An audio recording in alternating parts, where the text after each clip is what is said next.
लोकांमध्ये विश्वास निर्माण करा, लोक तुमच्या पाठीशी राहतील. सतेज बंटी पाटील. लोकांची कामे प्रामाणिकपणे करा आणि समाजात विश्वास निर्माण करा. कार्यकर्त्यांनी जनतेचे प्रश्न सोडवण्यासाठी पुढाकार घेतला तर लोक कायम त्यांच्या पाठीशी उभे राहतील, असे प्रतिपादन माजी मंत्री सतेज उर्फ बंटी पाटील यांनी केले. जयसिंगपूर येथील जयसिंगपूर महाविद्यालयाच्या डॉक्टर SS भिर्डी सभागृहात काँग्रेस पदाधिकारी निवड व कार्यकर्ता मेळावा आयोजित करण्यात आला होता. यावेळी नव्याने निवड झालेल्या पदाधिकाऱ्यांना नियुक्तीपत्राचे वितरण करण्यात आले. कार्यक्रमास दत्त उद्योग समूहाचे प्रमुख गणपतराव पाटील यांची प्रमुख उपस्थिती होती. यावेळी मार्गदर्शन करताना श्री पाटील म्हणाले, निवड झालेल्या पदाधिकाऱ्यांनी आपल्या सेलच्या नवीन कार्यकारिणी तयार कराव्यात. समाजातील विविध घटकांचे तसेच विद्यार्थ्यांचे प्रश्न प्राधान्याने हाती घ्यावेत. जनतेच्या समस्या सोडवण्यासाठी कामाची मोठी संधी उपलब्ध आहे. विरोधी पक्षात असताना जनतेसाठी अधिक प्रभावीपणे काम करता येते.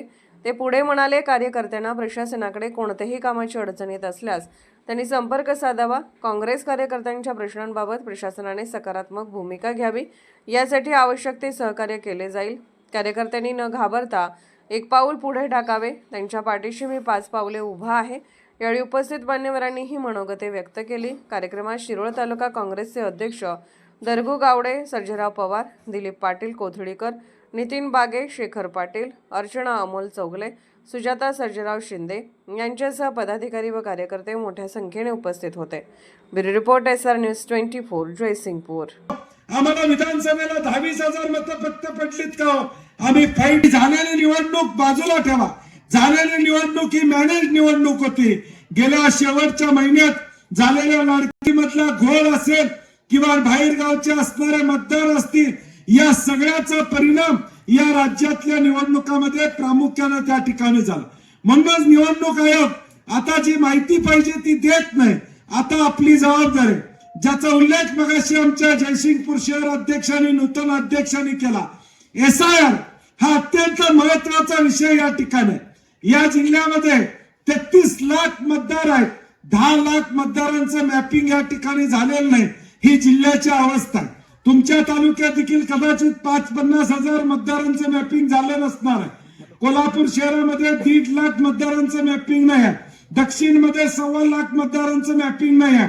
आता आकडेवारी थोडी मॅपिंग झाली असेल, परंतु आता 29 जूनला पुन्हा आपल्याला लोकांचे फॉर्म भरून मतदार यादीत आपलं नाव समाविष्ट करण्याची मोहीम करावी लागणार. 2002 नंतर ज्यांची लग्न झाले, ज्या सुना आलेल्या आहेत, ज्या मुली गेलेल्या आहेत, त्यांची 100% नावं नाही आहेत. त्यांचे पुरावे आपल्याला देऊन ती नावं आपल्याला समाविष्ट करणं हा उद्याचा भविष्य काळातला निवडणुकीचा पाया या ठिकाणी असणार. आम्ही ज्यावेळी इथं बसून चर्चा करतो, बंटी पाटील अमका झाला पाहिजे, गणपतराव मध्ये तमके झाले पाहिजेत, अमका झाला पाहिजे, तमका झाला पाहिजे, चर्चा करून उपयोग नाही. त्या अमका आणि तमका व्हायला तुम्ही रस्त्यावर उतरायला पाहिजे, तर आमचं चांगलं होणार आहे. नाही तर आमचं काही चांगलं होणार नाही. तुम्ही जोपर्यंत रस्त्यावर उतरत नाही, तुम्ही जोपर्यंत ताकदीनं या सगळ्या गोष्टीमध्ये या ठिकाणी लढत नाही, तोपर्यंत हे स्वप्न आपलं उद्याच्या भविष्य काळातल्या ठिकाणी पूर्ण होणार नाही. आज सत्तेत असणारी माणसं सत्तेचा गैरवापर कशा पद्धतीने करतात याचा विचार आपण या ठिकाणी करू शकत नाही. ही अवस्था या ठिकाणी काय परिस्थिती आहे राज्यामध्ये. महागाई प्रचंड वाढलेली आहे, पेट्रोल डिझेल वाढलेलं आहे, आज गॅस वाढलेला आहे, त्या ठिकाणी पाणीपट्टी आता वाढलेली आहे. मी परवा सुद्धा सांगितलं, या राज्यातली पाणीपट्टी आता 12.5% या ठिकाणी वाढणार.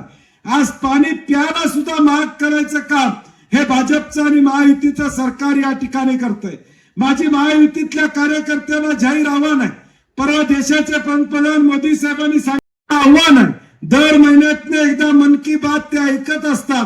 आता मोदी साहेबांचा ऐका आणि भाजप आणि महायुती घटक पक्ष आघाडी वगैरे सगळ्या कार्यकर्त्यांना जे सत्तेत आहेत त्यांना माझा जाहीर आव्हान आहे की पुढचा आठवडा एक सप्ताह या ठिकाणी साजरा करा. मोदी साहेबांनी दिलेला संदेश लोकांच्या पर्यंत पोहोचवण्यासाठी एक सप्ताह आयोजित करा. प्रत्येक पेट्रोल पंपावर भाजपच्या कार्यकर्त्यांनी उभा राहा, सोनाराच्या दुकानाबाहेर उभा राहा. आत माणूस जायला लागला की पेट्रोल कमी भर, सोनं घेऊ नकोस असं सांगायची हिंमत या ठिकाणी आहे का तुमच्यात हिंमत?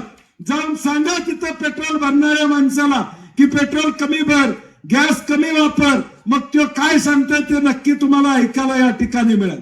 आणि म्हणून हे फसवा राजकारण आज या देशामध्ये भाजपच्या माध्यमातून चालू आहे, महायुतीच्या माध्यमातून या ठिकाणी चालू आहे. देशामध्ये आज काय परिस्थिती आहे? आज देश बलवान देश म्हणून सांगितलं जातो, विश्वगुरु म्हणून स्वतःची या ठिकाणी पाक थोपटून घ्यायचं काम या ठिकाणी चालू आहे.